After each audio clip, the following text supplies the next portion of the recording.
Hello friends, कैसे हैं आप सभी। आपका हमारे YouTube channel chemistry point by doctor CV sir में स्वागत है। आज हम एसिड बेस एंड सॉल्ट के लेक्चर नंबर 2 की बात करेंगे। ये लेक्चर नंबर 2 है। लेक्चर नंबर 1 में आपको हमने इसका इंट्रोडक्शन बताया कि इंट्रोडक्शन क्या होता है। पूरा इंट्रोडक्शन बताया कि एसिड क्या है, बेस क्या है और ये कहाँ से इसकी जनरेशन हुई। ये सारी बातों पर हमने डिस्कस किया और आज हम बात करेंगे। देखिए, जो केमिकल कंपाउंड हैं वो बहुत सारे हैं, ठीक है। केमिकल कंपाउंड बहुत सारे हैं, बट उनकी according to chemical properties on the basis of according to chemical properties are classified 3 types. यानी अगर हम इनके रासायनिक गुणों के आधार पर बांटें तो इनको हम 3 भागों में बांट सकते हैं। जैसे सबसे पहले एसिड यानी अम्ल, क्षार, लवण, एसिड बेस एंड सॉल्ट। यानी केमिकल कंपाउंड बहुत सारे हैं, यानी these are many chemical compound what according to chemical properties divided chemical compound are 3 types. अगर हम बात करें कि रासायनिक गुणों के आधार पर इनको हम 3 भागों में बांट सकते हैं, अम्ल, क्षार और लवण। तो सबसे पहले आज हम जो बात करेंगे वो अम्ल की बात करेंगे और अम्ल की आज हम आपको फिजिकल प्रॉपर्टीज बताएंगे, उसकी प्रॉपर्टीज बताएंगे, जनरल प्रॉपर्टीज, यानी उसको आप कैसे वेरीफाइड करोगे कि वो एसिड ही है। और फिर हम बात करेंगे बेस की, फिर इनकी डेफिनेशन और किस किस तरीके से किन साइंटिस्ट ने किस तरीके से इनको वेरीफाइड किया उस चीज़ को बताएंगे। हाई स्कूल वाले स्टूडेंटों से मेरा सभी से निवेदन है कि आपके जितने भी साथी हैं और जितने भी स्कूल के स्टूडेंट हैं उन सभी को इस वीडियो को शेयर करो। आपकी एक छोटी हेल्प से उनके लिए बहुत बड़ी हेल्प हो सकती है, क्योंकि मैं आपको बिल्कुल 0 लेवल से पढ़ाऊंगा और बहुत ऊंचाई तक लेके जाऊंगा। इस बात का ध्यान रहे। पढ़ते समय नोटबुक अपने तुम्हारे हाथ में होनी चाहिए और वीडियो को देखते समय तुरंत नोट करो। इंग्लिश वाले इंग्लिश में नोट करो, हिंदी वाले हिंदी में नोट करो। और मैं तो ये कहूँगा दोनों लैंग्वेज में करना सीखो। देखिए, इंग्लिश जो है आपको आने वाली परीक्षाओं में आपको मस्ट हो जाती है, क्योंकि उसको जानना ही जरूरी है, ठीक है। तो इस बात का ध्यान रहे। अगर आप हमारे चैनल पर नए हैं तो इस चैनल को सब्सक्राइब कर लें, बेल आइकन को दबा लें और शेयर करना तो बिल्कुल ना भूलें, ठीक है, जिससे कि आपको जब भी हम और देखिए एक बात बता दूँ, पहले हम केमिस्ट्री कराएंगे, उसके बाद फिजिक्स, उसके बाद जूलॉजी, बॉटनी, जो भी बायो जो आती है, ठीक है। पूरा आपका 70 में से 70 का कराएंगे और तुम्हारे इतने फिक्स नंबर आएंगे। लगातार बने रहिए हमारे साथ। तो देखिए, सबसे पहले मैंने अभी बताया कि रासायनिक यौगिक बहुत सारे हैं, ठीक है। यानी chemical compound are many compound what according to according to chemical properties are divided 3 types. But इनको हम कितने भागों में बांट सकते हैं? 3 प्रकार से बांट सकते हैं। तो देखिए, हम एक बात करते हैं छोटी सी, यानी रासायनिक यौगिकों की संख्या बहुत अधिक है। तो यहीं से हम लेक्चर नंबर 2 की बात करते हैं।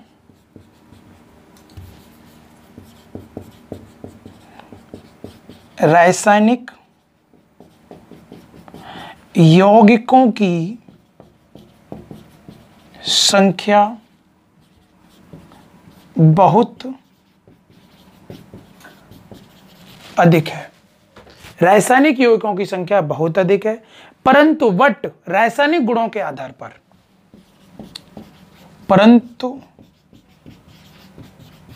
रासायनिक गुणों के आधार पर इन्हें निम्नलिखित 3 भागों में बांटा जा सकता है। इन्हें निम्नलिखित 3 भागों में बांटा जा सकता है। मैं पहले ही बता रहा हूं, यानी हमारे यहाँ केमिकल कंपाउंड बहुत सारे हैं, but on the basis of chemical properties divided 3 types. कौन कौन से 3 टाइप्स? अम्ल,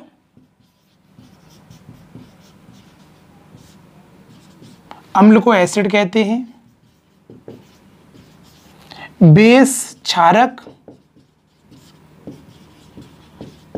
बेसिस और लवण। तीसरा है लवण, salt. That is clear.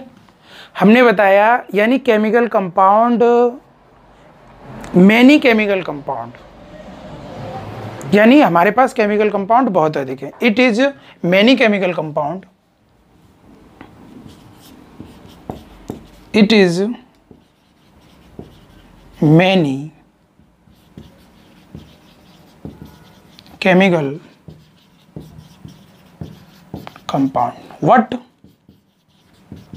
According to chemical properties, according to chemical properties, divided are three types. Divided are three types. Number one, acid. Number two, bases. Number 3, salts. मैं पहले ही बता रहा हूं, यानी हमारे जहां जो रासायनिक कंपाउंड हैं, रासायनिक यौगिक हैं, वो बहुत सारे हैं, बट इनके रासायनिक गुणों के आधार पर इनको 3 भागों में बांट सकते हैं। अम्ल को अलग कर सकते हैं, क्षार को अलग कर सकते हैं और लवण को अलग कर सकते हैं। That is clear. तो ये बात आपको पता चल गई। सबसे पहले हम जो बात करने के लिए जा रहे हैं वो बात करेंगे हम, यानी अम्लों के सामान्य गुण, the general properties of acid. देखिए, सबसे पहले जो हम बात करेंगे वो एसिड की बात करेंगे। किसकी बात करेंगे? एसिड की बात करेंगे। General properties of acid, general properties of acid, अम्लों के सामान्य गुण। जैसा कि मैंने बताया, हमारे यहाँ रासायनिक यौगिक बहुत सारे हैं, बट इनको रासायनिक गुणों के आधार पर हम इन्हें निम्नलिखित 3 भागों में बांट सकते हैं। 3 भाग कौन कौन से, वो मैंने बताया आपको, अम्ल, लवण, क्षार। ओके, अब हम बात कर रहे हैं the general properties of acid, अम्लों के सामान्य गुण। सबसे पहले गुण की बात मैं करूं, सबसे पहला अगर अम्लों का गुण होता है तो ये टेस्ट में कैसे होते हैं? खट्टे होते हैं। कैसे होते हैं? ये टेस्ट में, ये स्वाद में खट्टे होते हैं, बट सभी अम्लों को हम चेक करके नहीं देख सकते, क्योंकि कुछ अम्ल ऐसे घातक होते हैं, ऐसे कॉरोसिव होते हैं, जो त्वचा पर पड़ने से फफोले उत्पन्न कर देते हैं। जैसे आपने कभी देखा हो, कभी बहुत सारे तेजाब ऐसे आते हैं, फ्लोर को साफ करते हैं, बाथरूम वगैरह को साफ करते हैं, अगर वो हमारी त्वचा पर, स्किन पर पड़ गया तो वहाँ फफोले उत्पन्न कर देगा। क्या उत्पन्न कर देगा? फफोले। क्या बात समझ में आ रही है? पहले कैरेक्टर की बात करते हैं हम, इसके सबसे पहले कैरेक्टर की बात करते हैं। ये स्वाद में कैसे होते हैं? ये खट्टे होते हैं। ये स्वाद में खट्टे होते हैं। कैसे होते हैं? स्वाद में खट्टे होते हैं, परंतु सभी अम्लों को हम टेस्ट नहीं कर सकते, चेक नहीं कर सकते, परंतु सभी अम्लों को हम चख नहीं सकते। सभी अम्लों को हम चख नहीं सकते, क्योंकि ये संचारक होने के कारण, क्योंकि ये संचारक, मैंने आपको केमिकल रिएक्शन में लास्ट टॉपिक पढ़ाया था संचारक, ठीक है, और विक्रगंधता, ये चीजें पढ़ाई थी। कॉरोसिव, संचारक होने के कारण ये त्वचा पर क्या उत्पन्न कर देते? फफोले। होने के, संचारक होने के कारण ये त्वचा पर फफोले डाल देते हैं। संचारक का मतलब क्या होता है? कॉरोसिव का मतलब क्या होता है? मैंने बताया था, कुछ मेटल ऐसी होती हैं, उन पे एसिड या उनका ऑक्सीडेशन होने के कारण उन पे जंग लगने लगती है, यानी वो खराब होने लगती हैं, उसको बोलते हैं हम संचारक। पिछले चैप्टर की केमिकल रिएक्शन की लास्ट वीडियो आप देख सकते हैं, कॉरोसिव ऑफ सप्लीमेंट्री, ओके, वहाँ से आपको पता चल जाएगी। तो हमने सबसे पहली प्रॉपर्टीज़ की बात की, ये स्वाद में खट्टे होते हैं, परंतु सभी अम्लों को हम चेक करके नहीं देख सकते, क्योंकि कुछ अम्ल ऐसे, देखो आप क्या चेक करके देख सकते हो, कभी चाउमीन खाई होगी तो खट्टा होता है तो एसिडिक एसिड होता है उसमें, इमली खाते हो तो कौन सा टार्ट्रिक एसिड होता है, नींबू खाते हो तो कौन सा होता है साइट्रिक। हर चीज़ को टेस्ट थोड़ी नहीं करोगे, बैटरी के तेजाब को टेस्ट थोड़ी नहीं करोगे। अरे भाई फफोले पड़ जाएंगे, कर भी मत लेना कभी, ऐसा मत कर देना, ठीक है। तो यानी इट इज टेस्ट, यानी इनका टेस्ट कैसा होता है, these are sour taste, it is taste sour, what all acid not test, what all acid not test, सभी अम्लों को हम टेस्ट करके नहीं देख सकते, बिकॉज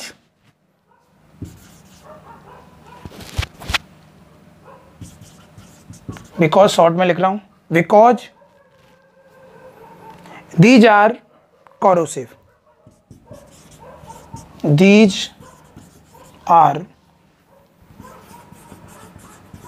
corrosive, ठीक है, क्योंकि ये संचारक होते हैं, these are corrosive।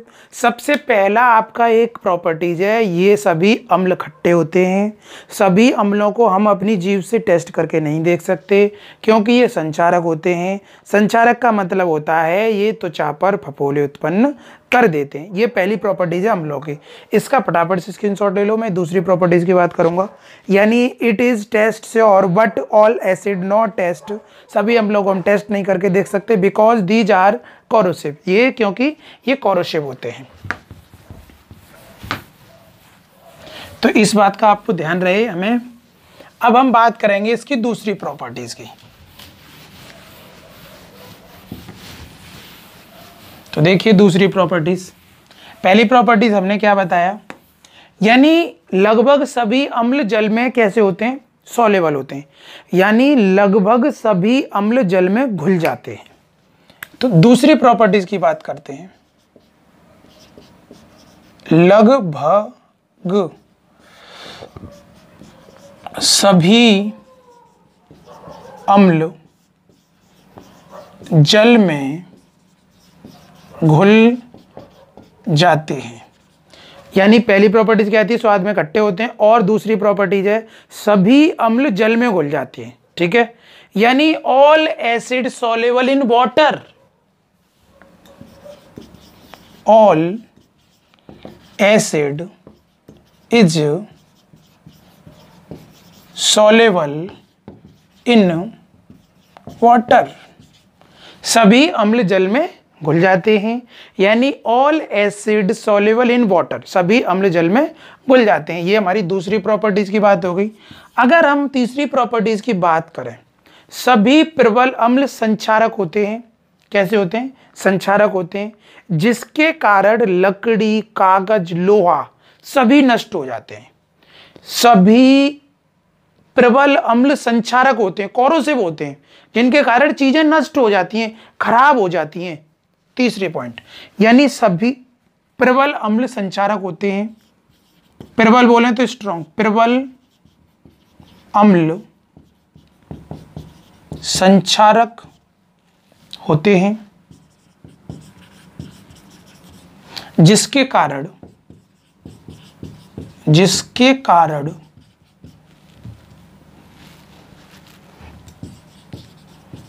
लकड़ी, कपड़ा, कागज, लकड़ी, कागज, लोहा,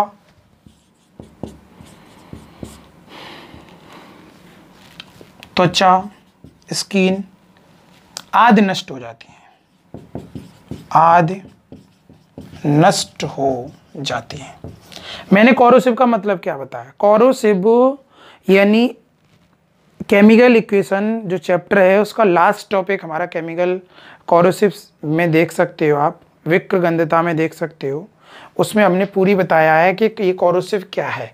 कोरोसिव क्या है? ये अम्ल और ऑक्सीकरणों के द्वारा चीज़ों का नष्ट होना क्या कहलाता है? कोरोसिव कहलाता है। तो यहाँ एक बात बताई है, प्रबल अम्ल जो स्ट्रॉन्ग एसिड होते हैं, स्ट्रॉन्ग एसिड जैसे आपका H2SO4 है, H2SO4 एक स्ट्रॉन्ग एसिड है, नाइट्रिक एसिड है, स्ट्रॉन्ग एसिड है, HCl है, स्ट्रॉन्ग एसिड है, ये स्ट्रॉन्ग एसिड है। अगर इन स्ट्रॉन्ग एसिडों को लकड़ी, कागज, कपड़ा आदि पर डाल दें तो वो नष्ट हो जाती हैं। क्या हो जाती हैं? नष्ट हो जाती हैं। अगर आप H2SO4 को किसी पेड़ 2 लीटर H2SO4 किसी पौधे, जो पौधे होते हैं ना, उसकी जड़ में डाल दोगे तो आफ्टर सम टाइम पौधा समाप्त हो जाएगा।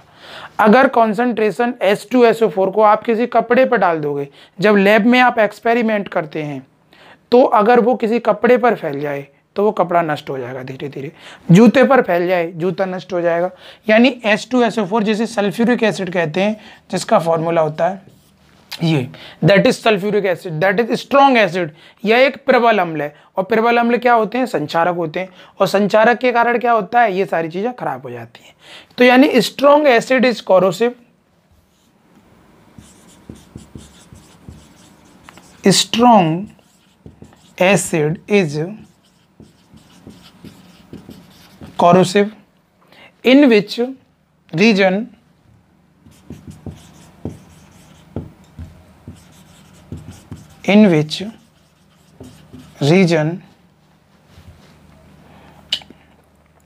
wood, लकड़ी, क्लोथ्स,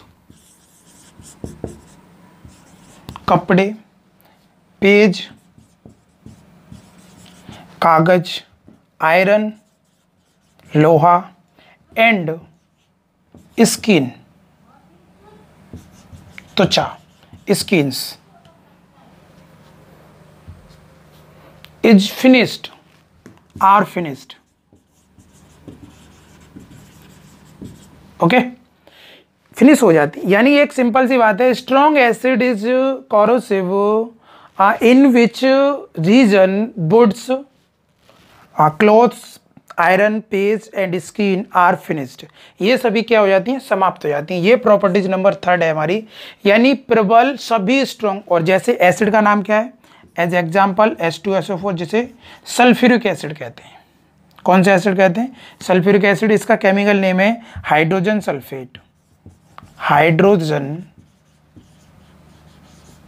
सल्फेट। ओके, ये एक स्ट्रॉन्ग एसिड है। अगर ये स्ट्रॉन्ग कॉन्सेंट्रेशन, ये भी 2 टाइप्स का होता है, एक डाइल्यूट होता है, कॉन्सेंट्रेशन होता है। अगर कॉन्सेंट्रेशन H2SO4 अगर किसी पे डाल दिया तो वो जला देगा। यानी 200 ml कॉन्सेंट्रेशन H2SO4 से हम 2 लीटर डाइल्यूट H2SO4 बना सकते हैं।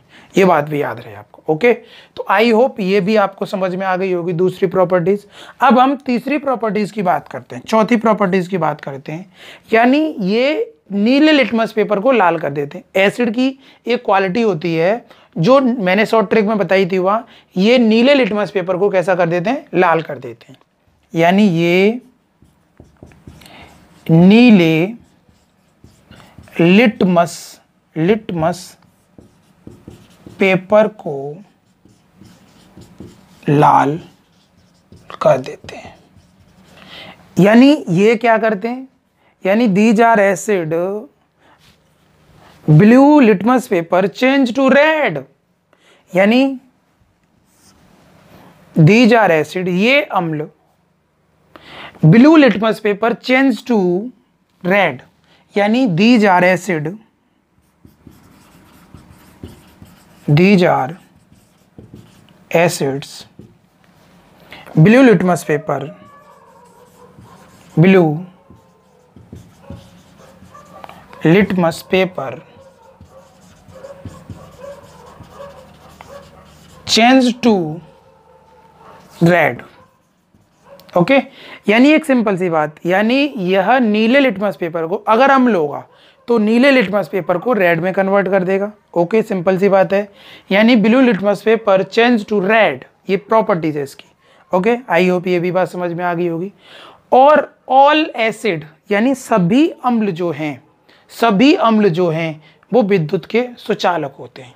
ओके, और एक बात और बता दें, ये मेथिल ऑरेंज के सॉल्यूशन को क्या कर देते हैं, एसिड जो होता है, अगर एसिड में हम मेथिल ऑरेंज डाल दें तो उसका रंग गुलाबी हो जाता है। ओके, आई होप ये पूरी बात समझ में आ गई होगी। स्क्रीनशॉट ले लो, नोट्स बनाते चलना। प्रॉपर्टीज अब 5 की बात करेंगे हम, यानी जो एसिड होते हैं, अगर एसिड में हम मेथिल ऑरेंज डाल दें तो उसके कलर को कैसा कर देते हैं, गुलाबी कर देते हैं। ठीक है, तो ये भी बात याद रहे। सभी अम्लों का जलीय विलयन विद्युत का कैसा होता है, कुचालक होता है। सिंपल सी बात कर दे, यानी सभी अम्ल विद्युत के कुचालक होते हैं। सभी अम्ल विद्युत के कुचालक होते हैं। कुचालक का मतलब समझते हो, जिसमें करंट पास हो जाता है, यानी करंट आ जाता है, बिजली आ जाती है, उसे बोलते हैं कुचालक। ओके, यानी all acid is elasticity of conduct, यानी सभी acid, all acid is conductor of electricity, all acid is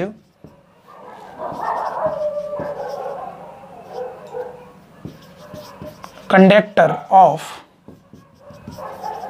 electricity, यानी सभी अम्ल विद्युत के कुचालक होते हैं। यानी सिंपल सी बात, आपके एक बीकर में एसिड भरा हुआ है और इसमें आप इलेक्ट्रिसिटी डालोगे, तुरंत ये H+ और SO4- में कन्वर्ट हो जाएगा। तो इसका मतलब ये क्या है, यानी सभी अम्लों में करंट पास हो जाता है, बिजली आ जाती है। देखो वाटर में अगर बिजली का तार आ जाए तो करंट आ जाता है, तो water is a weak acid. Why? क्योंकि H2O होता है और H2O में HOH होता है। अगर H+ दे रहा है तो एसिड और OH- दे रहा है तो बेस का काम करेगा। ओके, तो ये भी बात आपको समझ में आ गई होगी, प्रॉपर्टीज हमारी। ओके, अब हम नेक्स्ट बात करते हैं, लास्ट बात करते हैं, यानी जब अम्लों की क्रिया किसी एक्टिव मेटल के साथ रिएक्शन कराई जाती है तो हाइड्रोजन गैस निकलती है। सभी अम्लों की क्रिया जब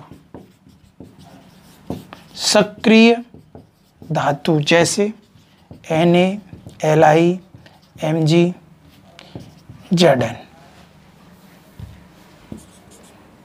सभी अम्लों की क्रिया जब सक्रिय धातु जैसे Na, Li, Ga और Ca आदि से कराई जाती है,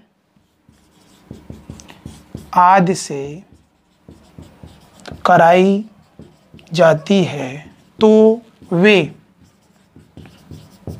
हाइड्रोजन गैस देते हैं। सबसे इंपॉर्टेंट, यानी all acid given hydrogen gas what react active metal. जब सभी एसिडों को एक्टिव मेटल से रिएक्ट कराया जाता है तो वो कौन सी गैस रिएक्ट करते हैं, हाइड्रोजन गैस। यानी all acid react active metal, all acid react active metal जैसे Na, Ca, Mg, Zn, etc। ठीक है, इज फॉर्म्ड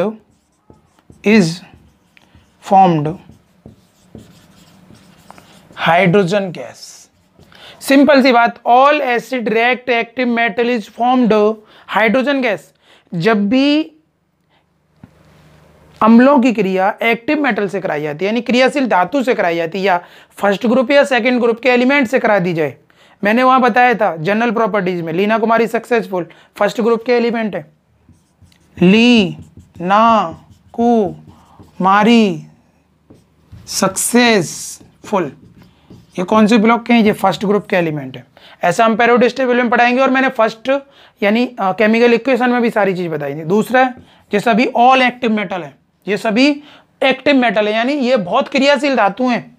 दूसरी, बेटा, मांगे, कार, साइकिल, बाप, राजी, barium, magnesium, calcium, strontium, barium, radium, यानी ये भी ऑल एक्टिव मेटल हैं। क्या है, जैसे फॉर एग्जांपल के तौर पे मैं बताना चाहूंगा आपको, आपने H2SO4 ले लिया और इधर सोडियम डाल दिया, हाइड्रोजन गैस रिलीज होगी।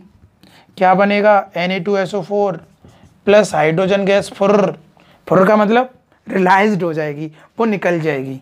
दूसरी बात करें, इधर H2SO4 इधर Zn, क्या बनेगा, ZnSO4 plus hydrogen gas release होगी। ओके, इधर आपका HCl, इधर आपने कैल्शियम ले लिया, CaCl2 बनेगा एंड हाइड्रोजन गैस रिलाइज हो जाएगी। ओके, आई होप ये बात आपको समझ में आ गई होगी। ये प्रॉपर्टीज जो हैं ये जनरल प्रॉपर्टीज ऑफ एसिड की हैं। अब नेक्स्ट पार्ट में हम बात करेंगे general properties of base. Okay, तब तक के लिए जय हिंद, जय भारत।